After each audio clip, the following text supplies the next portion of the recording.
안녕하세요. 대기업 입사 17년 차인 40대 여자입니다. 어렸을 때 봤던 동화들 중에 엔딩이 이렇게 끝나는 게 종종 있었죠. 결혼을 해서 행복하게 살았습니다. 공주님과 왕자님이 등장하는 이야기들 거의 이렇게 끝났잖아요.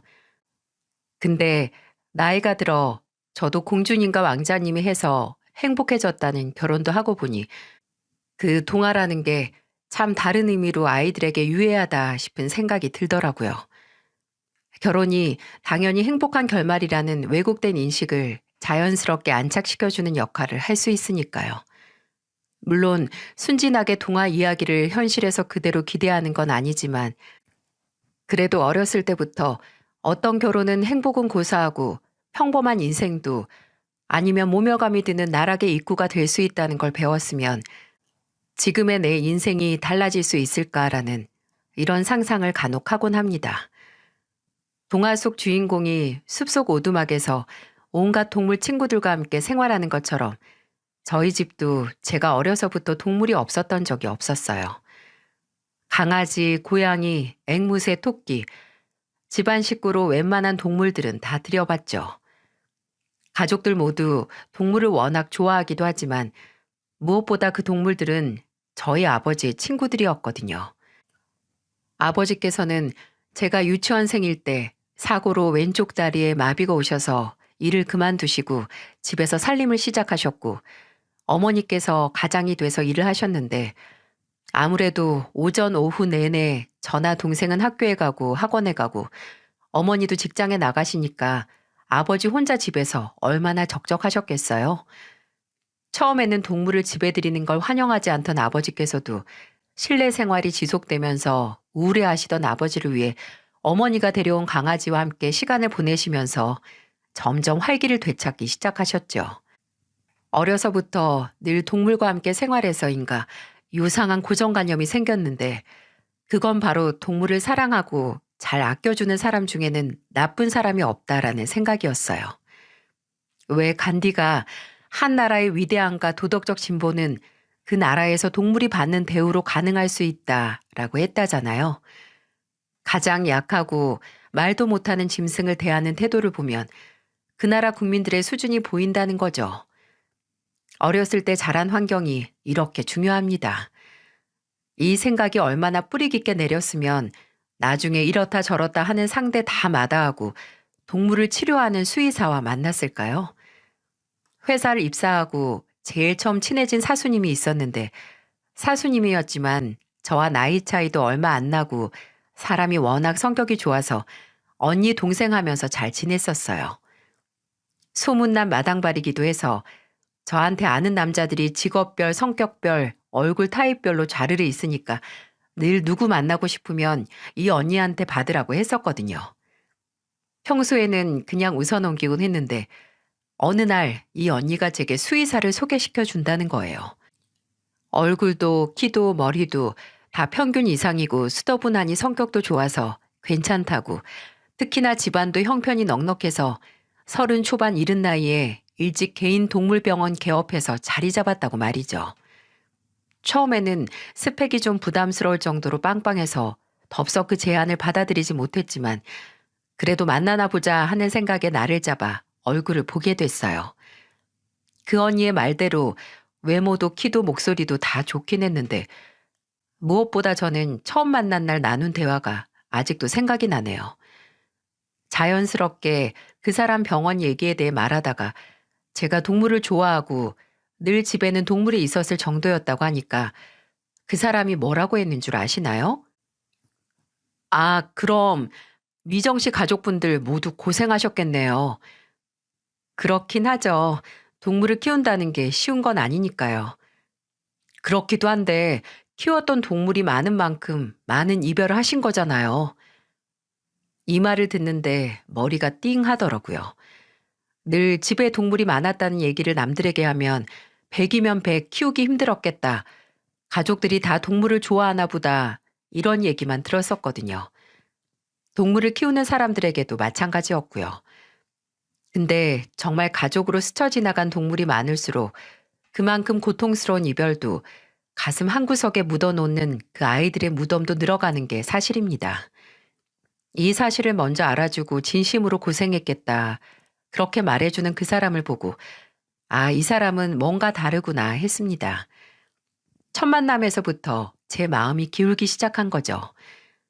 저희는 2년의 연애를 했는데 그 사람은 어찌 보면 집안의 서포트로 별다른 고생 없이 공부에 매진할 수 있는 환경과 대학 졸업 후 몇 년 지나지 않아 개업을 할 수 있었다는 사실만 놓고 보면 온실 속 화초처럼 자라온 사람이란 느낌을 주긴 했지만 실제로는 참 수더분한 사람이었어요.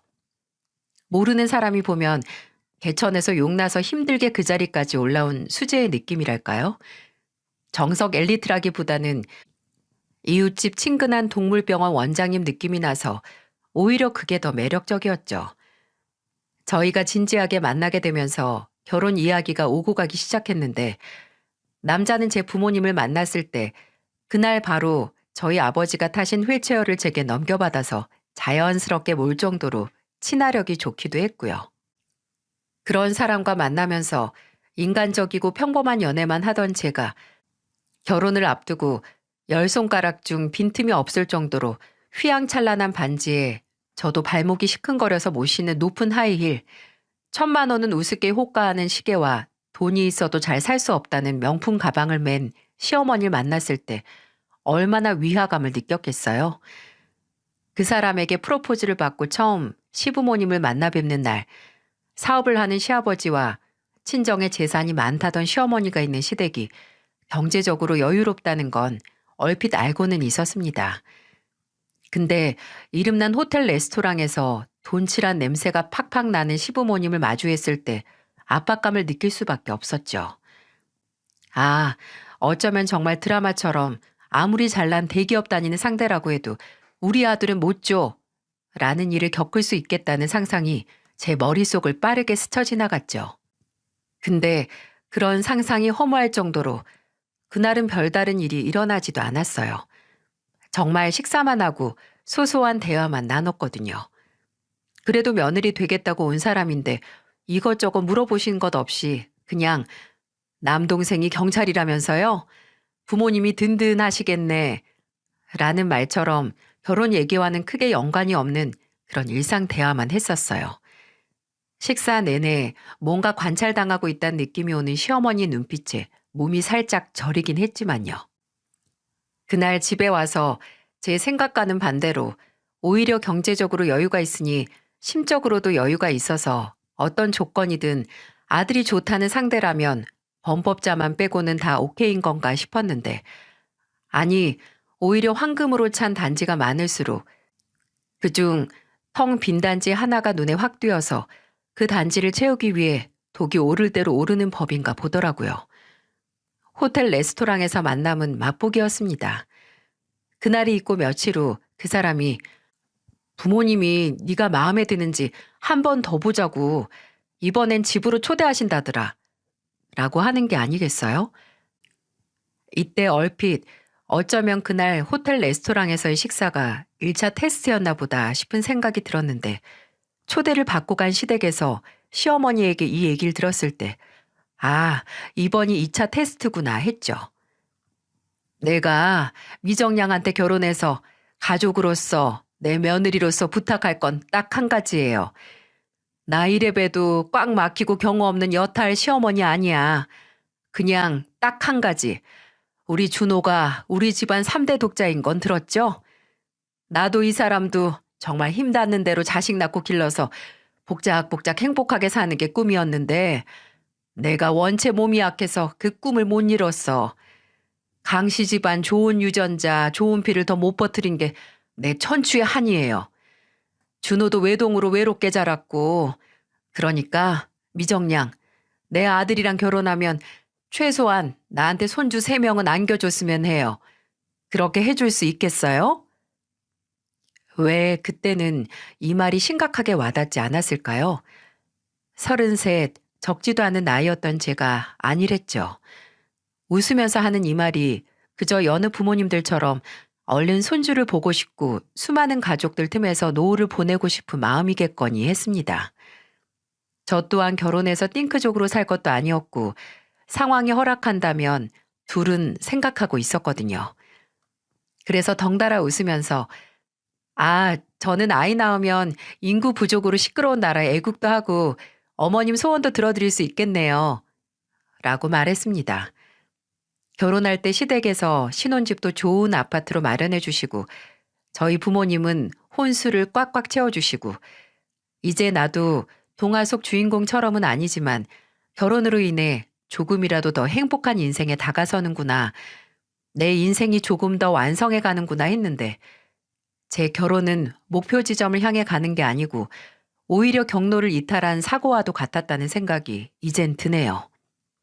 시어머니는 뭐든 손주를 빨리 보는 게 우선이라고 하신 분처럼 남편과 결혼하고 신혼여행에 다녀오자마자 제게 허니문 베이비 기대해도 되냐고 부담을 팍팍 주기 시작하셨어요. 그리고 한 석 달 정도 지났을까요? 그때부터 본격적으로 좋은 소식 없냐며 하루에 한 번씩 제게 연락을 하기 시작하셨죠. 그리고 반년이 지났을 때는 일은 언제 그만두냐고 네가 일을 해서 애가 안 들어서는 게 아니냐며 제가 은근히 일을 그만두길 바라셨습니다. 처음에는 제 몸을 생각해서 걱정하시는 척 하더니 나중엔 아예 그까짓 동네 구멍가게나 다름없는 회사라고 하시며 너도 나름 열심히 공부해서 그 회사 들어가는 건 알겠는데 그래도 남편이 동물 닥터고 이 시애미가 이렇게 언제 손주 보나 노심초사하는데 너는 꼭 그 회사를 다녀야겠니? 네가 솔직히 벌어봤자 달에 얼마나 벌겠어. 준호 혼자 외벌이해도 충분히 먹고 살지. 라며 거리낄 것 없이 저를 깎아내리기까지 하셨어요.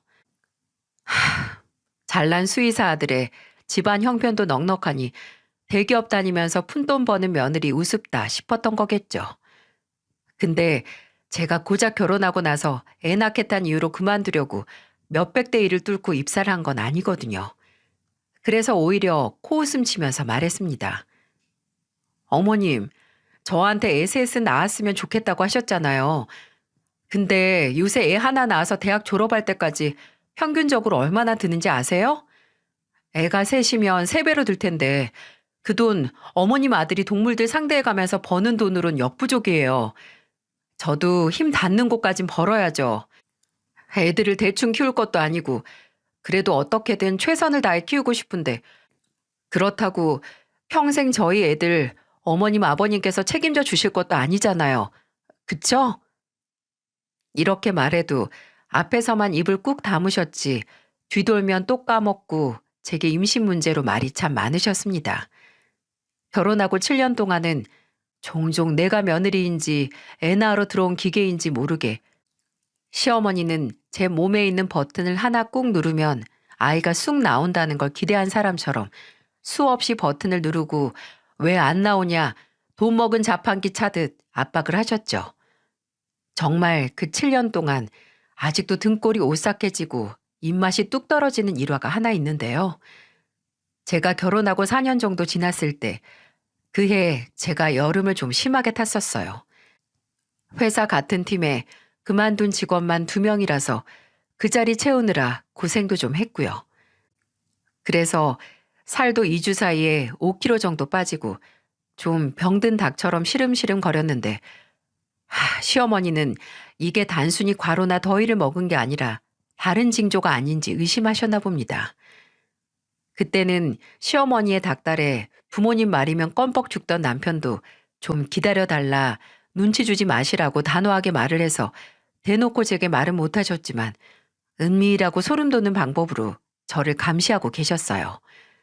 하루는 시어머니께서 연락도 없이 찾아오신 겁니다. 근데 와서 그냥 저 한 번 보고 화장실 한 번 쓰신 후에 1시간도 안 있다가 그냥 가셨어요. 그리고 그 후 한 달 조금 안 됐을 때 다시 한번 집으로 오셨죠. 마주보고 차를 마시다가 그때 택배가 와서 제가 현관으로 나가서 물건을 받고 거실로 돌아왔는데 시어머니가 안 보이시는 겁니다. 혹시 화장실에 가셨나? 생각하고 택배 박스를 안방에 놓고 오려고 들어갔는데 안방 화장실 문이 열려 있고 시어머니께서 그 안에서 화장실 수납장을 활짝 열고 그 속을 보고 계신 겁니다. 뭐지 싶었어요. 일단 거실 화장실을 내버려 두고 안방 화장실에 들어가신 것도 그렇고 뭐 화장실에 쓰실 순 있지만 만약 휴지가 없어서 수납장을 열어서 확인을 한데도 아니 볼일 볼 때 문 활짝 열고 있는 사람이 어디 있나요? 저는 누가 들어온지도 모르고 화장실 수납장에 머리를 아예 넣을 것 같은 시어머니의 뒷모습에 대고 물었습니다. 어? 어머님, 거기서 뭐 하세요? 뭐 찾으세요? 분명 제 목소리에 시어머니께서 놀라실 거라고 예상을 했는데 저를 돌아보는 시어머니의 표정은 당당하다 못해 도리어 어딘지 화가 나 보이기까지 했습니다. 시어머니는 수납장 속과 제 얼굴을 번갈아 보시더니 그러시더군요.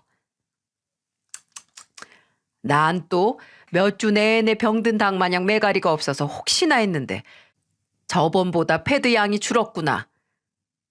이게 무슨 소리인지 이해가 가시나요? 저도 듣자마자 바로 이해하지 못했네요.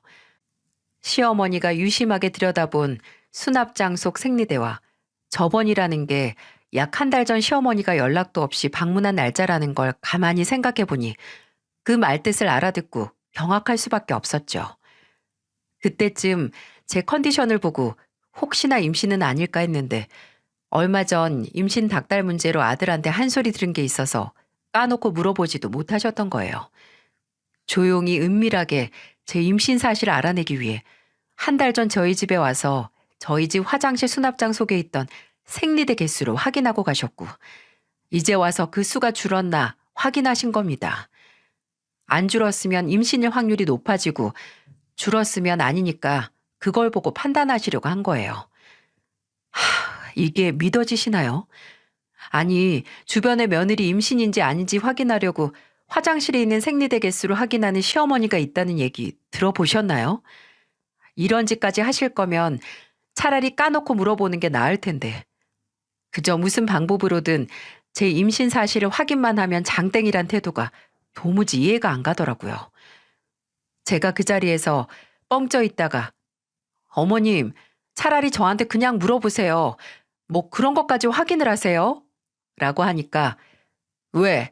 같은 여자끼리 이 정도도 확인 못하니? 나는 네가 우리 집 화장실에 뭐 있나 확인해도 아무렇지 않던데. 라고 뻔뻔하게 나오는 겁니다. 너무 기분이 나쁘고 모멸감까지 들더라고요. 임신 확인 문제로 내가 시어머니에게 이런 것까지 까발려줘야 하나 이게 당연한가 싶은 마음에 어처구니가 없었죠. 그래서 제가 뭘 했게요? 며칠 후 시댁으로 택배를 보냈습니다. 이미 폐경기가 지난 나이의 시어머니에게 생리대를 보낼 순 없고 디펜드, 성인용 기저귀를 보냈어요. 물론 제가 보낸 택배가 목적지에 무사히 도착했다는 문자를 받은 날 무섭게 시어머니께서 제게 전화를 해서 고함을 치셨죠. 야, 이거 뭐야? 너, 내가 네 집 수납장 그거 좀 봤다고 나한테 시위하니? 나 엿먹이는 거야 뭐야? 나 이딴 거 필요 없는데 대체 무슨 정신머리를 보낸 거야? 네?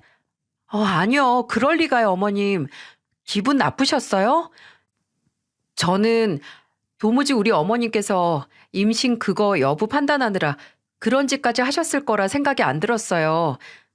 뭐 나이도 있으시고 그런 경우가 여럿 있다는 소리를 들어서 혹시나 그날 어머님께서 차마 제게 말 못한 실수를 하셔서 수납장에서 급하게 대체할 걸 찾으신 건 아닌가 싶어서요.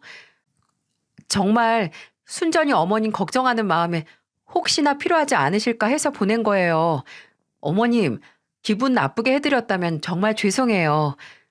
그래도 같은 여자들끼리, 가족들끼리 이 정도는 걱정할 수 있잖아요. 제가 들어도 참 가증스러운 사과였어요. 죄송하다는 말을 수백 번 했지만 제가 느꼈던 수치심을 시어머니도 비슷하게 느꼈다는 생각에 통쾌하긴 하더군요. 그동안 임신 못한다고 지금 당장 애 들어서도 노산이고 노산일수록 태아한테 이상 생길 수 있다.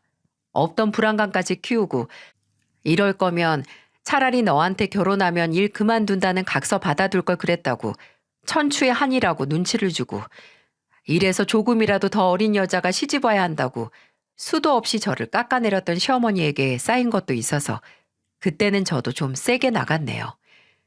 정작 저희 부모님은 제게 너무 조급해하지 말라고, 그런 걸로 스트레스 받으면 오히려 건강을 망친다고 조언과 위로를 해주시는데, 이쯤 되면 결혼하고 나서 내내 임신 소식이 없었다면 왜 병원에 가보지 않았냐고 물어보실 분들이 있을지도 모르겠는데, 당연히 가서 검진을 받았었죠. 그 검진 받는 타이밍이 누구누구 씨 덕분에 계속 늦춰져서 문제였지만요.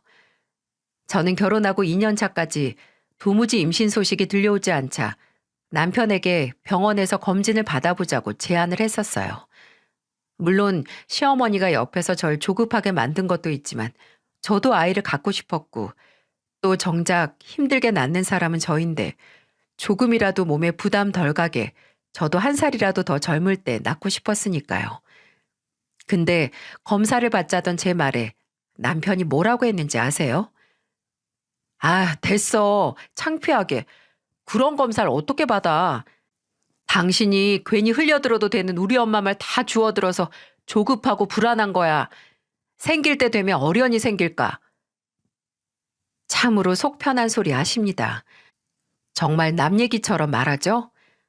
대체 언제 손주 안겨줄 거냐고 시어머니 손에 들들 볶이는 건 저인데, 정작 아들이란 사람이 시간이 해결해 줄 거라는 태평한 소리나 하고, 제가 불임 검사 얘기만 하면 손사래를 쳤어요. 그렇게 검사 받고 싶으면 당신만 가서 받으면 되잖아. 왜 싫다는 사람까지 끌고 들어가려고 해? 임신은 뭐 나 혼자 하니? 나 혼자 할 수 있었으면 벌써 했지. 근데 아니잖아. 당신 잊었나 본데 나 의사야, 의사. 내 몸은 누구보다 내가 더 잘한다고. 어차피 이런 검사하면 100이면 100 다 여자 몸에 문제 있는 거야. 그러니까 당신이나 가서 실컷 검사 받고 와. 이보세요. 사람이 아니라 네 발로 걷는 동물 진료만 봐서 감이 떨어졌나 본데, 여자 불임 통계가 남자보다 수치가 높은 이유는 애초에 병원 가서 검사 받는 성별이 여자가 월등히 많아서 그런 거야. 지 입으로 의사라면서 그런 것도 몰라? 아, 불임 검사보다 중성화 수술이 더 익숙한 의사님이라서 좀 헷갈리셨나?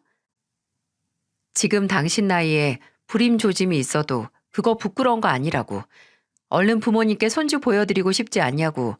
나중에는 아예 통계 자료까지 보여주면서 회유도 설득도 해보긴 했지만, 이 인간 남자의 자존심 운운하며 제게 당신 남편을 그렇게 못 믿냐고 검사는 싫다고 고집을 부리네요.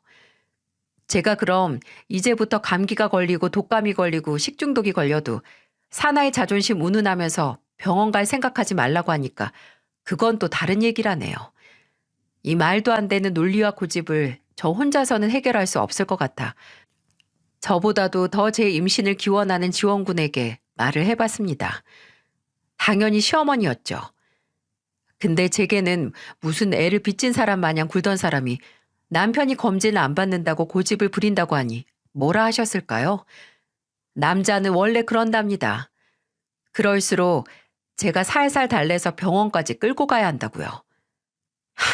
아니, 저라고 내 몸에 이상이 있고 의학적 도움이 필요하다는 사실을 확인하고 인정하는 게 쉬울까요?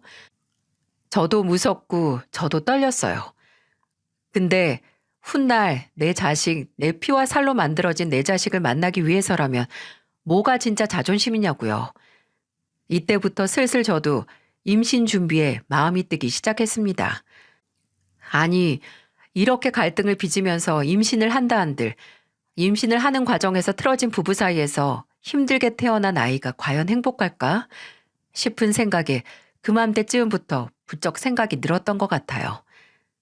그리고 1년, 2년이 지나도 소식이 없자 목마른 사람이 우물 판다고 시어머니께서 직접 난임 전문 클리닉에 예약을 해서 남편에게 더 이상 못 기다린다고 가서 단판을 지어서 무슨 결과든 받아오라고 불효령을 내리신 거예요. 그렇게 거의 반강제적으로 검사를 받았는데 이건 또 무슨 일인가요? 검사 결과 저는 평균보다 자궁 크기가 조금 작을 뿐이지 별다른 문제가 없었어요. 문제는 남편이었죠. 일단 남편의 정자수가 평균보다 현저히 적었고 운동성도 떨어져서, 쉽게 말해 안 그래도 별로 없는 정자들 중에 정상인 정자의 개수도 과반수가 안 된다는 거였어요. 검사 결과를 듣고 나서 남편은 한동안 멍하니 아무 말도 못 하더라고요. 충격이 셌는지 저희 둘의 검사 결과에 따른 난임 치료와 인공 수정에 대한 설명을 의사에게 들을 때도 말이 없더라고요. 내 생각보다 이 사람이 정말 놀랐나 보다 했는데, 근데 남편은 집에 들어오자마자 치료도 시험관도 다 안 한다고 하면서 이런 말을 하는 겁니다. 그런 거 안 해도 운동하고 술, 담배 끊고 몸 관리 잘하면 돼. 나 정말 당신하고 자연스럽게 병원에서 이런저런 치료받고 시술 받으면서 아이 갖고 싶지 않아서 그래. 그러니까 나 한 번만 믿어줘. 내가 꼭 내 몸 상태 최상으로 끌어올릴게. 이렇게 말했던 남편이 과연 식이 조절과 금주, 운동만으로 자연 임신이 가능했을까요? 아니, 일단 이 중 하나 지킨 게 없는데 택도 없는 소리였죠. 원래 남편은 결혼 전 술을 좋아하지 않았어요. 몸에 안 받는다며 기피했고 그 점이 제가 남편에게 호감을 느낀 장점들 중 하나였는데 이 자리를 빌어서 이야기하고 싶습니다. 결혼 전 술 안 좋아한다고 안 한다고 하는 상대의 말을 너무 맹신하지 마세요. 갑자기 본인에게 딱 맞는 술을 찾았다고 하며 제 남편처럼 나는 양주 체질인가 봐 라고 하며 평균 일주일에 4번은 술회지에 들어오는 알코올 쓰레기가 될 수 있으니까요. 이렇게 술을 좋아하는 사람이 처음에는 본인이 한 말을 지키려고 한 사람처럼 한 열흘 연속으로 맨정신으로 집에 들어오더군요. 그래서 정말 이제라도 몸 관리를 하려나 했는데 개뿔. 나중에 집에 있던 음주운전 적발 통지서를 보고 면허가 정지될 정도로 술에 취했었다는 사실을 제게 들켰죠. 어째 차를 안 가지고 다닌다 했는데 참나 정말 가지가지 하지 않나요? 걸리고 나서는 마치 저와 한 약속은 없었던 것처럼 대놓고 술을 마시더군요. 또 옷 드라이 클리닝을 맡기려고 제 옷과 남편 옷을 정리하던 도중 남편 바지 뒷주머니에 있던 쪽지에 적힌 번호가 강남 룸살롱 번호라는 걸 알았을 때 이제는 술만 마시는 게 아니라 아예 여자들을 끼고 노는구나 하는 생각에 이 사람과 나 사이에 아이를 갖는다는 게 어쩌면 불가능한 게 아니라 애초에 시도도 해서는 안 될 수도 있겠다 싶더라고요. 그래도 남편에게 문제가 있다는 검사 결과를 안 후에는 시어머니도 남편도 이전만큼 저를 이 문제로 쪼지 않았는데 그 방파제마저 무너지는 일이 있었네요. 결혼하고 5년 만에 제가 임신을 하게 됐었거든요. 물론 100% 자연 임신이 불가능한 불임은 아니지만 어렵다고 알고 있었는데 생각지도 못하게 찾아온 소식에 저도 남편도 시어머니도 모두 놀랐죠. 남편은 내가 뭘 했냐고 나한테 문제 없던 게 맞다고 하면서 좋아했지만 그 기쁨은 오래가지 못했어요. 3달도 안 돼서 제가 조기 유산을 한 겁니다. 몇 번 만난 적도 없는 산부인과 의사도 초기 유산으로 유산될 태아는 무슨 조치를 취했어도 유산될 원인이 높다고 너무 자책하지 말고 힘내라고 절 위로해줬는데 남편과 시어머니에게 제 초기 유산은 지금까지 임신이 안 되어 왔던 것도 몸에 문제가 있는 것도 저라는 걸 어거지로 입증하는 증거가 됐어요. 그때부터 시어머니는 아예 불임의 원인이 저라고 생각을 하셨고 제게 어떻게든 남편을 설득해서 인공수정이라도 하라고 다그치셨습니다. 근데 남편이 그렇게 싫다고 완강하게 나오는데 뭘 어떻게 하라는 건가요? 시어머니는 봤지? 문제 있는 사람이 해결하는 거야. 너 한 번 네 새끼 잃었으면 더 절박해져야 하는 거 아니냐? 라고 했고 저는 그 말에 한숨을 푹 쉬면서 말했어요. 어머님, 초기 유산을 했다고 제 몸에 이상이 있는 게 아니라고 의사가 말했다는 거 들으셨잖아요. 따지고 보면 어머님 아들이 자연 임신한다고 금연 금주한다고 했던 거 지켰으면 이런 일 안 생겼을 수도 있고 그 사람이 집안에서 담배 피워서 만약 제가 간접 흡연으로 조기 유산한 거면 어쩌시로 그렇게 말하세요? 유산을 오로지 제 책임으로 돌리는 남편에게도 내 뱃속 태아 나 혼자 만든 거 아니고 당신도 같이 만든 거라고 절반은 당신 책임이라고 말했고요. 아주 찰나의 시간 동안 했던 임신이었지만 유산이라는 상처를 입은 제게 단 한마디의 위로도 걱정도 없는 인간들에게 더 이상 그 어떤 기대도 없었어요. 저는 그때부터 천천히 그 인간들에게서 벗어날 생각을 했습니다. 사실 과거에 저는 이혼에 대한 안 좋은 편견이 있었어요. 일단 어렸을 때부터 제 주변에 이혼을 했다는 사람이 없는 환경에서 자라 이혼이라는 게 참 먼 이야기 같았거든요. 대학에 들어가고서야 이혼 가정이 먼 이야기가 아니라는 걸 어렴풋이 알게 됐는데 이미 이전에 자리 잡은 고정관념은 쉽게 바뀌지 않았죠. 이혼이라면 뭔가 인생에 있어서 오명, 지워지지 않는 아픈 기록이라고 생각을 했기에 이제 내 이야기가 될 이혼이라는 걸 결심하기까지 많은 시간이 걸렸습니다. 그러던 와중 아직도 이게 무슨 타이밍인지 모르겠어요. 제가 유산한 후에 이제 본인 몸에는 아무 이상 없다는 게 입증됐다 믿은 건지 이전보다 술도 더 마시고 다니고 담배도 더 피던 남편이 어느 순간부터 속이 안 좋다는 말을 자주 했어요. 근데 왜 술 왕창 마시고 숙취가 심하면 뱃속에 난리가 날 때가 있잖아요. 저도 당사자인 남편도 술은 안 달고 사는 날이 거의 없으니 숙취 때문이겠거니 했었죠. 근데 이게 제가 보기엔 단순히 숙취 같지가 않더라고요. 아니 숙취가 며칠 내내 가고 탈수까지 와서 수해까지 맞는데 걱정이 안 될 수가 없잖아요. 제가 괜히 숙취 해소 음료나 지사제로 버티지 말고 병원 가보라고 해도 이미 수의사임에도 불구하고 의학에 대한 이상한 고집과 불신이 있는 남편의 대답이 어땠을까요? 내 몸은 내가 제일 잘 알아. 알지도 못하면서. 그 클리닉에서도 내 정자가 운동성이 떨어지니 뭐니 해도 임신만 잘 됐잖아. 설마 당신 아직도 내 몸에 무슨 하자 있다는 거 증명하려고 무슨 숙취만 있으면 바로 병원 달려가는 병자 취급하려는 거야? 걱정해줘도 난리라는 말이 딱 이건가 보다. 그래, 와이프 유산했을 때도 걱정 하나 없던 사람 내가 괜히 걱정해줄 필요 없지. 속이 쓰리고 아파서 변기에 앉아서 살든 말든 알아서 해. 제 말처럼 남편은 변기에 앉아서 살진 않았지만 정신을 잃긴 했습니다. 새벽에 심한 복통으로 화장실에 들어간 사람이 쓰러져서 급하게 119에 신고를 해 응급실에 갔었거든요. 기절해서 응급실까지 오니 본인도 심각성을 인지하게 됐는지 그 다음날 건강검진을 받게 됐어요. 그런데 내 몸은 내가 제일 잘한다고 자신만만하게 외치던 말과는 다르게 남편 본인도 또 옆에 있던 저도 전혀 예상하지 못한 결과를 마주하고 말았습니다. 남편이 대장암 2기라네요. 그나마 2기 중에서도 종양의 침범이 심하지 않은 이 A기였지만 일단 이 암이라는 그 한 글자만으로도 사람의 사고를 정지시킬 만한 충격이었죠. 난임 클리닉 검사 결과 들었을 때보다 더 멍해 보이는 남편은 제게 이 말을 우선으로 했어요. 일단 우리 부모님한테는 절대 말하지 마. 내가 조금 더 마음의 준비를 하고 어떻게 말씀드릴지 정리한 다음에 할 테니까 그 전까진 절대 말하면 안 돼. 나 암이라는 거 아시면 우리 엄마 아버지 정말 쓰러지셔. 그 말이 이해가 충분히 가는 게 제게 그동안 어떻게 했든 남편은 부모님 말이라면 뭐든 예스인 효자이기도 했고 3대 독자 하나 보고 산 부모님께 이 충격적인 소식을 전한다는 게 쉬운 일이 아니잖아요. 치료 전에 빨리 말하는 게 낫긴 하겠지만 그 마음을 알겠어서 남편에게는 알겠다고 했습니다.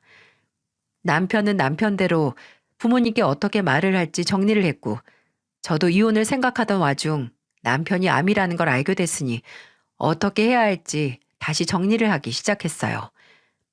솔직히 마음이 뜨긴 했지만 당장 암인 사람과 이혼을 하는 게 모양새가 묘하잖아요. 물론 괜한 기분 탓이고 상관이 없다 생각할 수 있지만 마지막까지 책 잡힐 일 만드는 것 같고 이래저래 고민이 많아지고 있는데 전혀 생각지도 못한 도움의 손길이 제게 내밀어졌습니다.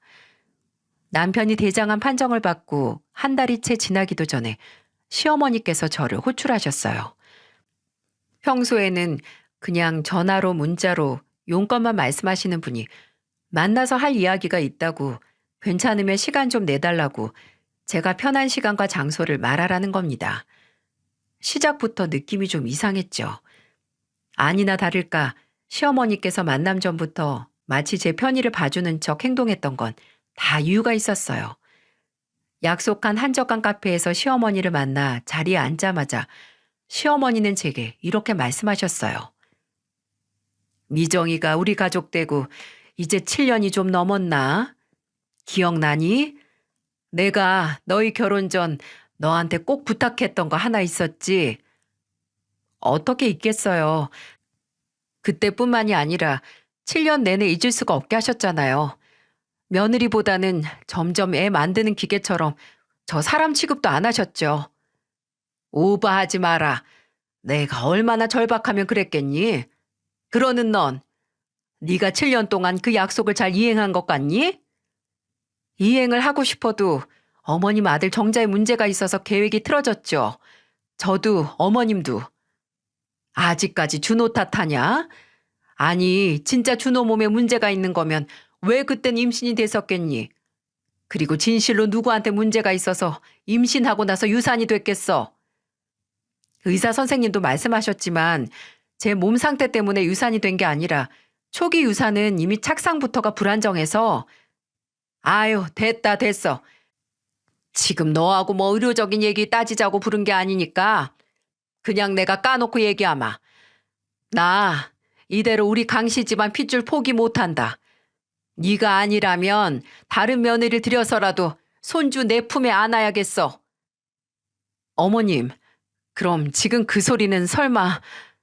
그래, 네가 이제라도 우리 준호하고 이혼했으면 좋겠구나. 아주 깔끔하게. 옛날 같았으면 그냥 첩으로 드리면 되는데 그게 불가능하니 어쩔 수 없지. 안 그래? 어차피 너도 준호한테 문제가 있어서 임신이 안 된다고 생각하면 준호랑 끝내고 새로 시집가서 네 애 봐야지. 무슨 물건이 불량품이니 환불하고 싶다고 하는 것 같네요. 죄송하지만 저는 어머님과 같은 수준이 아니라서요. 애 하나 낳자고 그 목적으로만 한 결혼이 아니라 그 사람을 사랑하고 같이 살고 싶어서 한 결혼이라서 애 못 낳는다고 헤어져서 새 사람 찾는다는 발상 자체를 안 해봤네요. 예, 너 정말 준호를 사랑하면 더 이혼해줘야 하는 거 아니니? 내가 이런 말까지는 안 하려고 했는데 준호 앞으로 정말 좋은 선자리 하나 들어올 것 같다. 준호가 재혼이어도 괜찮다는 아가씨 하나가 있어. 집안도 나름 훌륭하고 일단 몸이 너처럼 이렇게 마르지만은 않다. 너도 그 아가씨 보면 알 거야. 체형이 딱 애 잘 낳을 체형이거든. 그러니까 이 기회 날아가기 전에 준호 혼자 되게 해줘. 내가 맨입으로 이런 부탁하는 거 아니다. 준호 재혼에 잡음 안 가게 조용히 이혼해준다는 조건으로 내가 1억 위자료로 쳐서 줄게. 너 준호랑 살고 회사 다니면서 모은 그 푼돈 우리는 만지지도 아니 쳐다도 안 볼 거야. 너 가져가. 어떠니? 참 끝까지 천박하고 노골적이더군요. 얼마나 손주를 원하면 저렇게 눈이 돌까 싶었습니다. 제안 자체가 저를 모욕하고 있긴 했지만 가만 생각해보면 이건 제게 기회인 거잖아요. 친히 먼저 위자료까지 주시면서 이혼을 하라고 하다니 오히려 땡큐라고 할 수도 있었죠. 저는 생각지도 못한 기회에 웃음이 비실비실 새어나올 것 같은 걸 일부러 어처구니 없는 헛웃음으로 가장하고 말했습니다. 어머님이나 제 남편을 보면 어머님이 그렇게 보고 싶은 강씨 집안 핏줄 그거 그렇게 대단한 것 같지도 않은데 왜 그렇게 그 유전자를 보존하는데 목을 매시는지 저는 평생 이해를 못할 것 같네요. 아휴, 근데 제가 이제 와서 그걸 이해한다고 해서 뭐가 달라지겠어요? 네, 헤어질게요. 헤어질 테니까 어머님 말씀하신 대로 내일까지 약속하신 위자료 1억 보내주세요. 입금 확인되는 대로 어머님 소중한 아들 곁에서 깨끗하게 사라져 드릴 테니까요.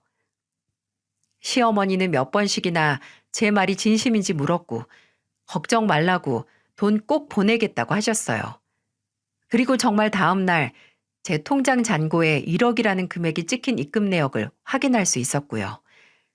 그리고 얼마 안 있다가 시어머니께 문자가 왔는데 입금 확인하는 대로 짐 간단히 챙겨서 그 집에서 나가고 이혼 소장 작성하면 제출 전에 사본 만들어서 본인 두 눈으로 생생하게 확인해서 확실히 하게 직접 가져오라고 하시더군요.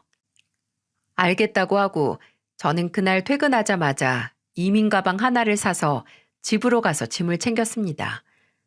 당장 필요 없는 짐은 이혼 절차를 밟으면서 빼면 되니까 필요한 짐만 간추려서 챙겼어요. 근데 제가 한창 이민 가방 절반을 채웠을 때쯤 남편이 퇴근해서 집으로 왔더라고요. 남편은 아직 시부모님께 본인 몸 상태를 알리지 않았었고요. 안방으로 들어온 남편이 저와 제 옆에 있는 이민 가방을 한 번씩 보더니 뭐 하냐고 물어서 있는 그대로 대답을 했습니다. 당신 어머님이 당신이랑 이혼하래. 당신 두 번째 장가 갈 수 있는 선자리 들어왔다고 얼른 나가라는데? 그래서 난 나가려고. 뭐? 아니, 지금 그게 무슨 소리야?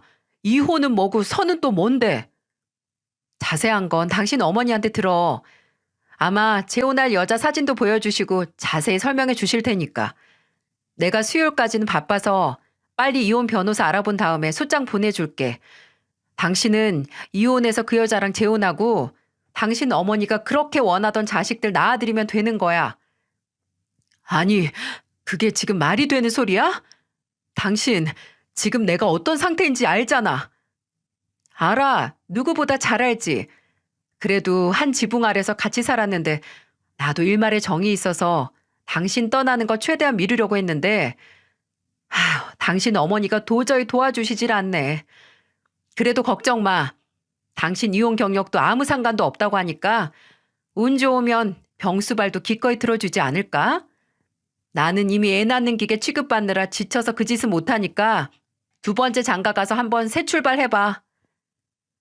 대충 싼 이민 가방을 들고 나오는데 남편은 제가 택시를 타기 직전까지 저를 붙잡았어요.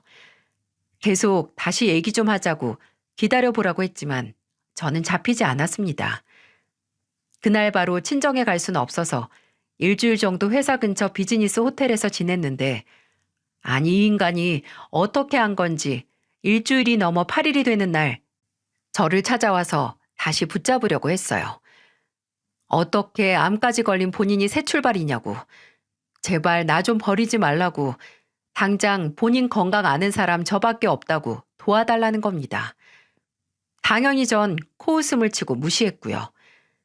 저는 이미 이혼 소장 쓰고 제출했다고 무슨 말을 하든 무슨 짓을 하든 붙잡히지 않을 거라고 경고도 했고요. 그리고 며칠 후 시어머니가 말씀하셨던 대로 저는 이혼 소장 사본을 시어머니에게 가져갔어요. 근데 그냥 드리기에는 이 상황이 너무 아까운 겁니다. 그래서 그 소장 사이에 집을 나오면서 챙긴 종이를 함께 넣었죠. 시어머니는 만족스럽게 소장 사본을 넘겨보시다가 갑자기 인상을 팍 쓰시면서 이렇게 말씀하셨어요.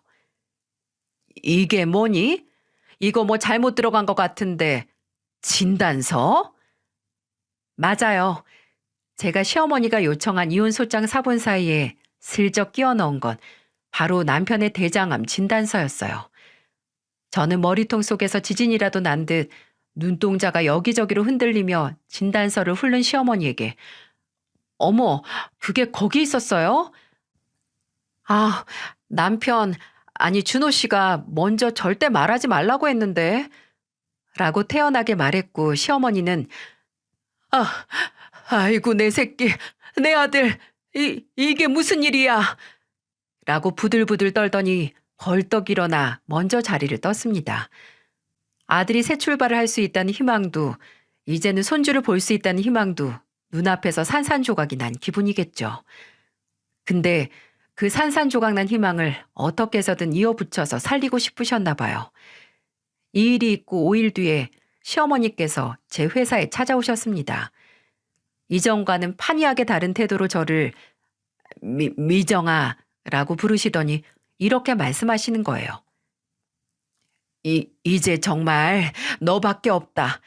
준호도 너 아니면 안 된다고 당장 가서 이혼 취소하라고 하고 선자리 난 쪽에는 차마 내 아들이 암이라고 말도 못했는데 미정아 내가 정말 잘못했다. 내가 너를 너무 과소평가하고 갈시했어. 미안하다. 내가 이렇게 빌게. 그러니까 다시 준호한테 저기요. 장사 이런 식으로 하는 게 아니죠. 여기저기 하자 날대로 난 물건 남들은 거저줘도 안 갖는다고 해서 되팔지도 못해서 처치 곤란하게 됐으니 저한테 떠넘기시려고요? 그리고 저랑 어머님은 이미 거래가 끝났는데요. 그렇게 다른 사람한테 아들을 떨이처럼 넘기고 싶으세요? 아, 누구든 괜찮다면 그 사람 휴대폰 뒤져서 자주 가는 룸살롱에 연락 한번 해보세요. 아는 아가씨들 많았거든요. 대단한 강씨지만 핏줄 이어줄 사람이라면 출신도 직업도 상관없다면 아마 그 정도면 만족하실 수 있지 않을까요? 그렇게 원하시던 대로 젊은 아가씨들이 많을 텐데 전 이제 그쪽 집안이랑 아예 엮이고 싶지도 않고 볼 일도 없으니까 더는 귀찮게 하지 마세요. 여기 올 시간 있으면 아픈 아들 얼굴 한 번 더 보시던가요. 예, 미정아, 미정아. 끝까지 포기를 못하겠는지 어찌나 제 이름을 애절하게 부르는지 누가 보면 단 한순간이라도 시어머니나 제가 애틋했었을 거라고 착각할 만했죠. 이혼이 마무리되고 딱 한 번 전 남편에게 장문의 문자가 왔었는데 거긴 이제 어머니가 당신을 귀찮게 하지 않을 거라는 말과 함께 제게 미안하고 지금은 병원 문을 닫고 치료 중이라는 내용이 적혀 있었어요. 그리고 그 누구보다 제가 행복했으면 한다고 늘 미안하고 그동안 미안했다는 일종의 영원한 결별의 문자였습니다. 그 문자를 받았을 때 과연 제가 무슨 감정을 느꼈어야 할까요? 내용이 복잡하고 긴 것과는 다르게 저는 그냥 허무하기만 했습니다. 한때는 누구보다 가까웠던 사람이 한순간 지구를 한 바퀴 돌아도 모자랄 정도로 먼 사람이 될 수 있다는 게 그리고 결혼이라는 관습이 상당히 사회적으로 과대평가됐다는 생각도 들고 예전에는 그렇게 아이를 갖고 싶었는데 오히려 그때 임신을 했었다면 인생이 더 복잡해졌을 수도 있다는 생각에 고개를 끄덕이게 됐습니다. 혹시 이혼이라는 걸 정말 두려워했다는 말 기억하시나요? 근데 이혼 정말 별거 아니더라고요. 물론 심적으론 많이 힘들긴 했지만 그 어떤 관계가 끊어낸 다음에 이 정도의 고통을 겪지 않을까요? 그리고 오히려 이혼이라는 게 제게 긍정적인 효과를 준 게 동기부여가 되더라고요. 위기가 곧 기회라고 이 실수를, 과거를 어떻게든 뒤로하고 더 행복하고 잘 살아야겠다는 생각에 뭐든 시작하게 됐습니다. 수영도 배우고 승마도 배우면서 이전에는 안 해보고 못했던 걸 하면서 제 시간을 찾아갔고요. 제 새 출발을 전적으로 지지해준 부모님과 동생에게 걱정 말라고 잘 살 거라는 걸 보여주기 위해 당장 나를 행복하게 해주는 걸 찾기 시작했어요. 동화 속에서 마냥 행복하게 오래오래 살았다는 상투적인 결말이 아니라 귀여운 동물들이나 평일 오전에 한적한 산책, 동네에서 맛집이라고 유명한 베이커리 오픈 시간에 맞춰서 가서 막 한 빵과 커피를 함께 먹고 회사에서는 프로젝트가 시작되면 내일이 없는 것처럼 집중을 하고 성과를 내고 또 실패를 하면 거기서 또다시 기회를 잡는 그런 현실에서의 행복을 말이죠. 그 전에 나를 짓누르던 고민과 부담과 억압에서 벗어나고 나니 내 주변에 나를 이렇게나 행복하게 하는 게 많다는 걸 알고 새삼 놀라웠습니다. 인생은 허무하고 덧없고 내가 투자한 만큼의 보상을 받지 못하고 오히려 몇 배의 상처를 받는 것처럼 언제 어떻게 바뀔지 모르는 거니 오히려 더 현재에 집중해서 조금이라도 더 좋은 기억을 쌓아가는 게 당장 내가 나를 위해 할 수 있는 거라는 걸 알았네요. 또 이렇게 제가 늘 힘을 얻고 웃고 울고 화를 내면서 즐겨 듣는 사연튜브에 제 이야기를 솔직하게 보내 여러분과 공유를 하고 응원을 얻고 또 위로를 받고 꾸중을 듣는 것도 그 행복한 기억들 중 하나겠죠. 이야기를 들어주신 여러분께 제게 또 다른 행복한 기억을 만들어주셔서 감사하다는 말씀을 꼭 드리고 싶습니다. 부디 여러분께서도 제 사연을 들으시고 잘 들었다라는 기억을 남기셨으면 좋겠습니다. 늘 행복하신 기억을 쌓아 나가시길 바랍니다.